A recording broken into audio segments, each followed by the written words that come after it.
इसलिए मैं बिहार की सरकार को भी आगाह करना चाहता हूं कि मुख्यमंत्री नीतीश कुमार जी आप जीतिए और इस आरक्षण को 10% जो सवर्णों के लिए आरक्षण दिया गया है उस आरक्षण को तत्काल प्रभाव से रद्द करने का बिहार में काम करें। हम अपने जनतांत्रिक विकास पार्टी की तरफ से 6 तारीख को सुबह 10 बजे से हम लोग धरना स्थल पर बैठेंगे और पहला इसका विरोध का कार्य होगा कि शांतिपूर्ण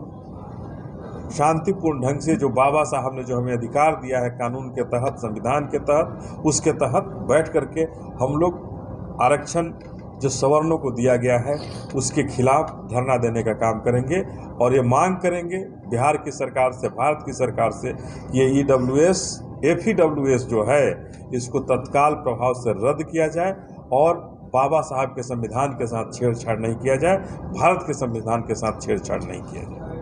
नहीं सर, ये बताइए कि आपका विरोध किसके खिलाफ है? सवर्णों को 10% आरक्षण मिला है इसके खिलाफ है कि आर्थिक आधार पर आरक्षण मिला है इसके खिलाफ है?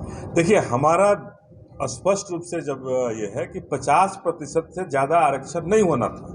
माननीय सर्वोच्च न्यायालय ने भी इसको रोका, कितने बार रोका गया कि 50 से ज़्यादा नहीं होने चाहिए, लेकिन आज वही सर्वोच्च न्यायालय कहता है कि नहीं आप 60% भी हो गया तो कोई दिक्कत नहीं है। बातों का गंभीरता से जवाब। हम 10% जो आरक्षण जो दिया गया है आर्थिक मुद्दे पर दिया गया है, कुछ एक जातियों को दिया गया है, जबकि पहले भारत में जो भी आरक्षण दिया गया है बिना किसी सर्वे, बिना किसी कमीशन के आधार पर नहीं दिया गया है।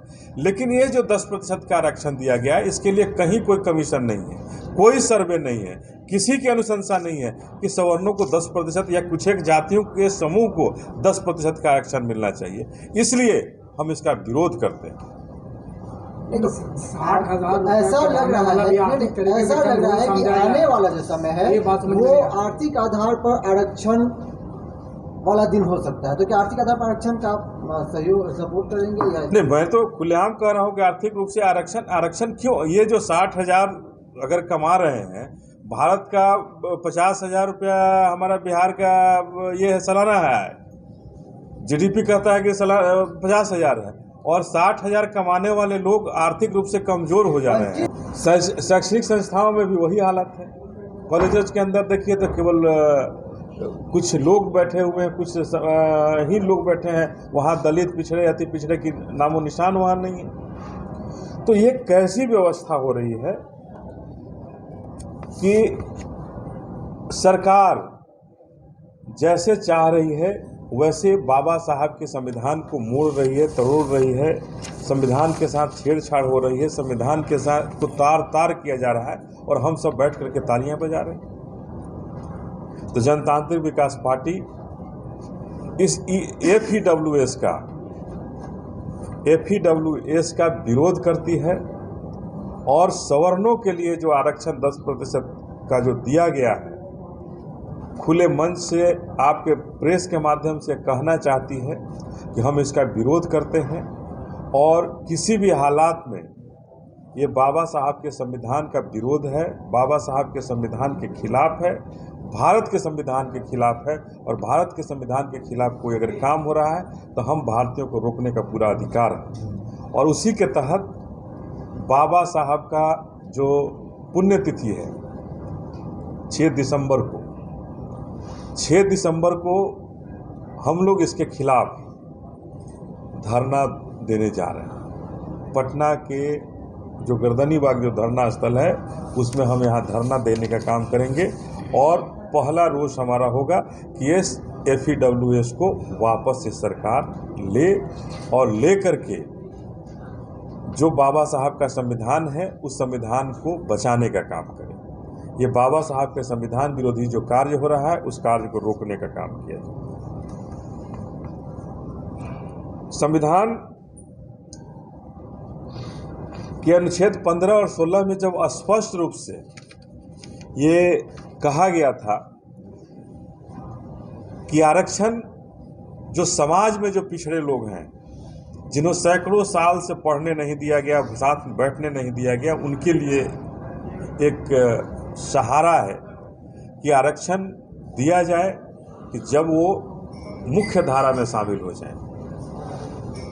किसी जाति को आरक्षण देने की बात नहीं की गई थी। उसमें समाज को, जो समाज पीछे था, उस समाज को आगे ले जाने की बात हुई थी कि वो समाज मुख्य धारा में शामिल हो जाए। ईडब्ल्यूएस पर सवाल खड़ा किया था और आह्वान किया था बिहार की सरकार को कि 10 दिनों के अंदर इस पर कोई कार्रवाई करें और बिहार में ईडब्ल्यूएस का जो 10% आरक्षण की जो सरकार ने बात की उसे नहीं लागू करें, लागू किया गया है उसको हटाने के काम करें। लेकिन महागठबंधन की सरकार जो अपने आप को कहती है कि मैं पिछड़ों की सरकार हूँ, पिछड़ों के बल पर बनी हुई सरकार हूँ, लेकिन ईडब्ल्यूएस के मामले में इन्होंने अपना चेहरा साफ कर दिया कि ये पिछड़ों की सरकार नहीं है। ये सरकार संविधान विरोधी सरकार है। ये सवर्णों के साथ, मनुवादी सामंतवादी ताकतों के साथ घोलमेल करने वाली ये सरकार है। जब ईडब्ल्यूएस नाम रखा गया है, हमें बड़ा नाम भी ये लगा कि ईडब्ल्यूएस का मतलब क्या होता है। ये ईडब्ल्यूएस जो इसका नाम रखा गया,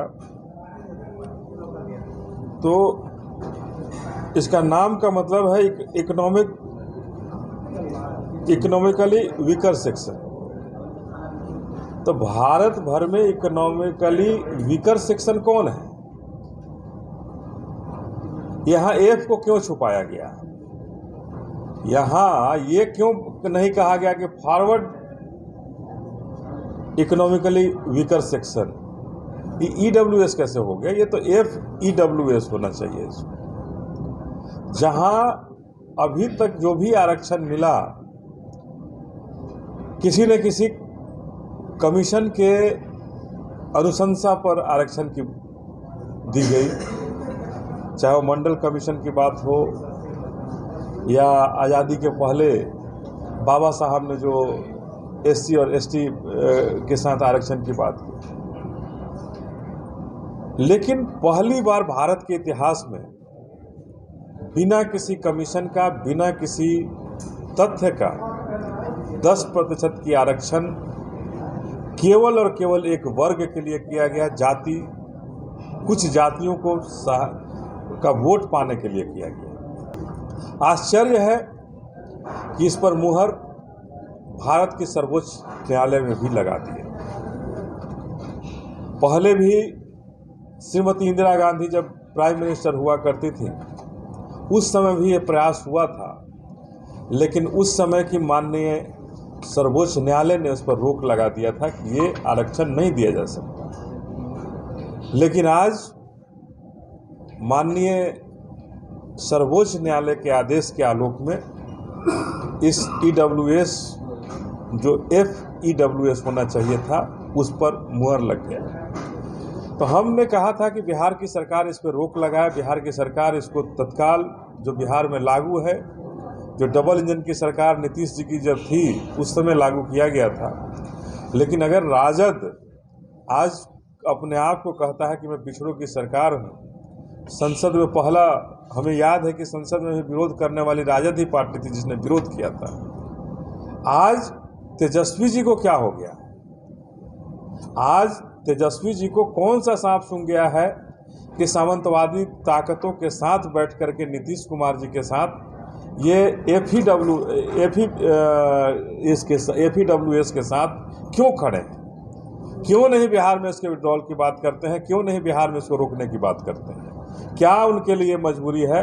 ये उन्हें सामने लाना चाहिए, सामने कहना चाहिए कि हमारे साथ क्या मजबूरी है जिसके वजह से हम बिहार में एफईडब्ल्यूएस को लागू कर रहे हैं और हम इसे रोक नहीं पा रहे हैं। जब इसमें कहा गया कि ईडब्ल्यूएस के तहत सिर्फ नौकरियों और शैक्षणिक संस्थाओं में ही आरक्षण का लाभ दिया जाएगा, तो सबसे पहले यह देख लेना चाहिए था कि नौकरियां में पहले से कौन लोग हैं। क्या नौकरियों में पहले से दलित, पिछड़े, अति पिछड़े लोग नौकरियों में पहले से शामिल है ज़्यादा? पहले भी नौकरियां में और शैक्षणिक संस्थाओं में अग्रणी जाति के लोगों के ही, सवर्णों की ही भूमिका ज़्यादा रही है, ज़्यादा लोग वहाँ पदों पर बैठे रहे हैं।